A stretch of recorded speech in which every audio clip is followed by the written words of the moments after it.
코인베이스 프라임에 지금 6.6억 달러 비트 이더를 입금했다. 이게 무슨 뜻일까? ETF 유출이 많이 나왔다. 매도하는 거다. 그 뜻은 같아요. 근데 블랙록이 매도하는 게 아니죠.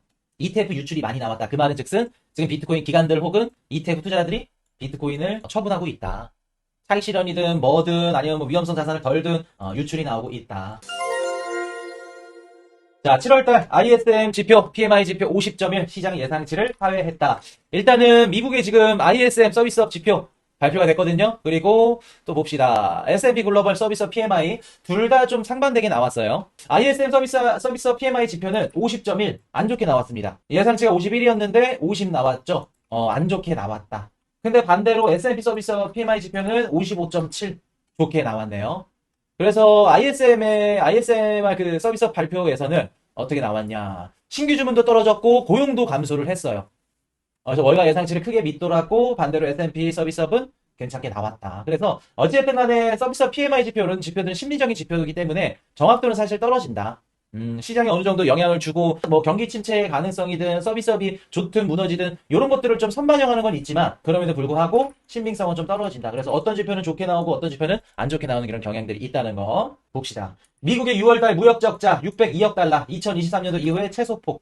미국의 6월달 무역 적자가 602억 달러입니다. 전월 대비 16% 감소했거든요. 여러분 이거 좋은 건가요? 나쁜 건가요? 통상적으로 미국의 무역 적자는 크면 클수록 좋다. 오히려 떨어지는 게 좋지 않다. 지금 보시면 6월달 무역 적자가 602억 달러죠. 전월 대비 16% 감소입니다. 원래는 미국의 무역 적자가 커질수록 나쁘지는 않다. 왜? 미국은 전 세계 지갑 역할을 하죠. 소비를 해주는 역할을 하고 있기 때문에 그만큼 수입량이 많았다는 것, 소비가 많았다는 거고 미국의 경제가 나쁘지 않겠구나.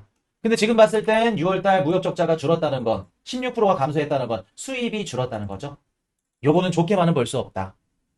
대신 트럼프 관세 정책으로 인해서 지금 관세 수입이 들어오고 있기 때문에 그렇다고 해서 나쁘게만 볼 수는 없지만 반대로도 좋게 볼 수는 없다. 이렇게 나오면 GDP는 좋게 나옵니다. 그래서 이렇게 보시면 된다는 거 말씀을 드리고 그래서 소비가 조금 줄었다는 부분들은 부정적이지만 GDP가 높게 나온다는 건 우리한테 긍정적일 수 있겠죠. 우리 지금 미국 증시나 암호화폐 시장이 상승을 계속해서 유지할 수 있는 원동력 중에 한 가지가 뭐죠?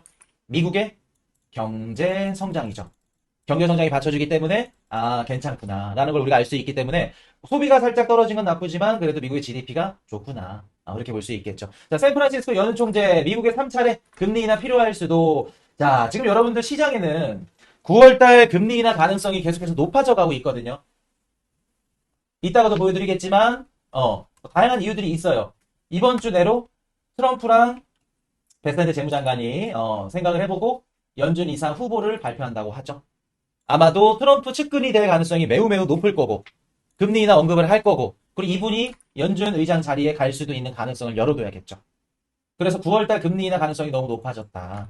지금 이미 월러 이사, 보우먼 이사 7명 이사 7명 중에 2명이 금리 인하를 얘기하고 있죠. 여기다가 트럼프 최측근 7명 중 3명이네요. 거기다가 자, 샌프란시스코 연은 총재까지 7명 중 4명이네요. 그러면 9월달 금리 인하는 가능성이 매우 매우 높겠죠. 매우 매우 높겠죠. 그렇기 때문에 지금 시장에는 9월달 금리 인하 가능성을 굉장히 높게 본다. 그래서 이게 어떻게 보면 우리 호재가 될 수는 있다라는 말씀 드리고 자, 홍콩 매체 미국과 중국 트럼프 10월에서 11월달 에이펙 전후 중국 방문 논의 중 요게 전이 될 수도 있고 에이펙 때가 될 수도 있고 이후가 될 수도 있는데 일단은 트럼프 대통령과 시진핑 총리가 만난다는 건 긍정적일 가능성이 매우 높겠죠. 어느 정도 좀 긍정적인 협상이 나올 가능성이 높기 때문에 만나겠죠. 이런 것들은 우리한테 호재가 될 수 있을 거다. 라는 말씀 드리고 39% 관세에 다급해진 스위스 일단 협상 시한 연장부터 자 여러분들 봅시다. 미국과 스위스가 무역을 많이 해요? 그렇게 많지 않죠. 시계 사면 얼마나 산다고 시계에다 관세 때렸다고 응? 스위스 대통령이 워싱턴으로 날아가서 왜 그래. 트럼프는 무슨 꿍꿍이가 있을까요? 스위스한테 왜 관세를 때렸을까?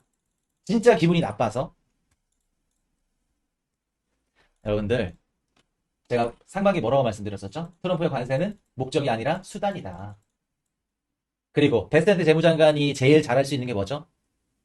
환율 정책이죠. 환율 정책. 트럼프 대통령이 시계 그거 얼마 수입하는 거 그거 조금 높게 받겠다고 때렸을까? 스위스 뭐예요, 여러분들?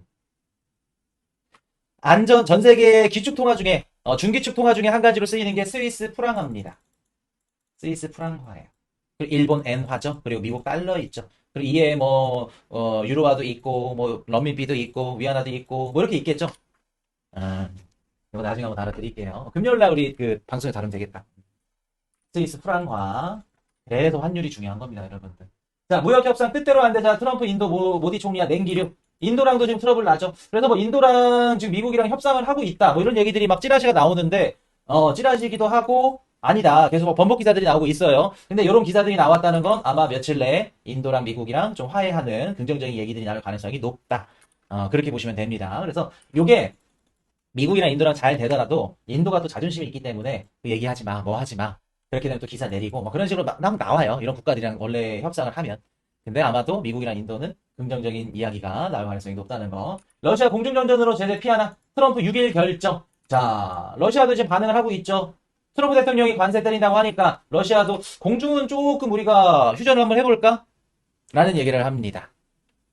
이런 얘기를 하는데 사실 공중 휴전하자는 게 러시아한테 조금 유리할 수는 있겠죠.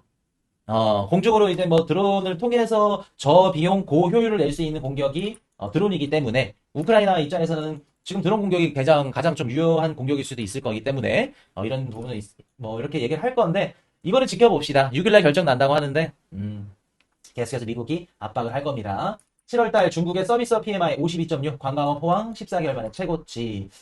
뭐 상하이를 열었죠. 무비자로 열었고 뭐 그런 부분들이 좀 해당이 되는 것 같아요. 그래서 중국의 경제 지표가 올라온다. 그러면 우리 자산 시장에도 나쁘지는 않다. 그렇게 보시면 됩니다. 그래서 이렇게 요거는 나쁘지는 않은 기사라는 거. 자, 비트코인 현물 ETF 4거래일 연속 순 유출. 이런 식으로 지금 쭉 유출이 나오고 있죠.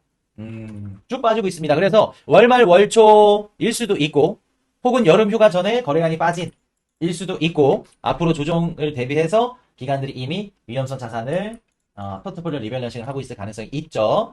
어떤 부분일지는 여러분들이 더 잘 알고 계실 겁니다. 자, 트럼프 이번 주 중에 연준 인상 후보 발표, 요게 시장에 또 상승 동력으로 작용을 하고 있는 거죠. 9월달 금리 인하 가능성을 어떻게 하고 있다? 높여주고 있다. 9월달 금리 인하 가능성 계속해서 높여주고 있다는 거. 자, SEC 유동성 스테이킹 토큰 비증권 가이드라인 디파이 ETF 활성화기를 열렸다. 요거를 이따가 한번 다뤄드릴게요. 이거 중요합니다. 블랙록 코인베이스 프라임에 6.6억 달러 비트코인 이더리움 입금 이게 뭘까요? 진짜 단순한 건데 이거를 잘못 알고 계신 분들이 많더라고요. 여러분들 봅시다. 블랙록이 비트코인을 좋아서 사고 팔고 하는 게 아니에요.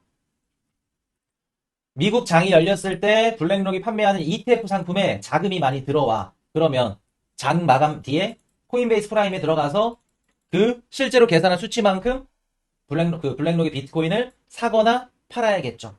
ETF 유출이 많이 나와, 매도가 많이 나와. 그러면 코인베이스 프라임에다가 갖고 있는 비트코인을 넣어놓고 파는 거고. 달러로 환전해줘. 자, ETF, 블랙록 ETF를 팔아. 비트코인 ETF를. 그 말은 즉슨, 달러로 환전을 해줘야겠죠? ETF 투자자들한테. 그러면 블랙록은 갖고 있는 비트코인 갖고 장 마감 뒤에 코인베이스 프라임에 입금하고 달러 환전해서 그거 줘야겠죠. 어떤 원리로 돌아가는지 조금 이해가 가세요? 그렇기 때문에 코인베이스 프라임에 지금 6.6억 달러 비트 이더를 입금했다. 이게 무슨 뜻일까? 매도하는 게 아니라 ETF 유출이 많이 나왔다. 매도하는 거다. 느낌은 그 뜻은 같아요. 근데 블랙록이 매도한 게 아니죠. ETF 유출이 많이 나왔다. 그 말은 즉슨 지금 비트코인 그 기관들 혹은 ETF 투자자들이 비트코인을 처분하고 있다. 차익 실현이든 뭐든 아니면 뭐 위험성 자산을 덜든 어찌됐든 간에 무슨 이유인지 모르겠지만 유출이 나오고 있다. 나쁜 이유겠죠. 지금 역푸에서 김푸로 바뀐 이유가 여기에 나오는 겁니다. 여기에 나오는 거예요. 비트코인 ETF 플로우 테이블 자 봅시다. 실제로 ETF 유출이 나왔죠? 그럼 1억 9천만 불 이걸 달러로 바꿔줘야 되잖아요. 블랙록이. 장 마감 뒤에 코인베이스 프라임 들어가서 본인들이 지금까지 담아놨던 비트코인 1억 9천만 불에 해당하는 자금을 던지는 거예요. 코인베이스에. 이런 느낌이라는 거. 자, 이더리움도 4억 불. 어우, 많이 나왔다. 1억 불. 그래서 지금 기관들도 실질적으로 비트랑 이더리움을 차익 실현하고 있다. 처분하고 있다. 그렇게 보시면 됩니다. 자, 일정 한번 불러드릴게요. 8월 7일날 신규 실업선 청구 건수 스킵 중요하지 않고 12일날 CPI 중요합니다. 다음 주에 말씀드릴게요. 어떻게 나올 가능성이 높은지. 이거 중요합니다. 미국 CPI. 8월 상반월에 변곡점이 될 수 있는 CPI. 너무너무 중요해요, 여러분들. 미국 생산자 물가지수 PPI도 중요합니다. 12일, 14일은 여러분들 집중. 자, 소매 판매 15일날 발표되고요. 그리고 20일날 유로존 소비자 물가지수 CPI 발표됩니다. 그리고 잭슨홀 미팅 너무 중요하죠. 21일부터 23일까지 잭슨홀 미팅. 여기서 8월달 시장의 방향성이 열릴 겁니다. 생산자 물가지수 생산자 물가지수 9월 13일, 9월달 거 발표되고요. 이것도 중요하죠. 18일날 연준 금리 결정이 있습니다. 굉장히 중요하죠. 금리를 동결하느냐, 인하하느냐. 자, 그래서 중요한 일정은 일단은 단기적으로 봤을 때 12일날 CPI 굉장히 중요하다. 14일도 중요하고요. 그래서 미국 물가 보고 한번 시장을 대응을 해보자.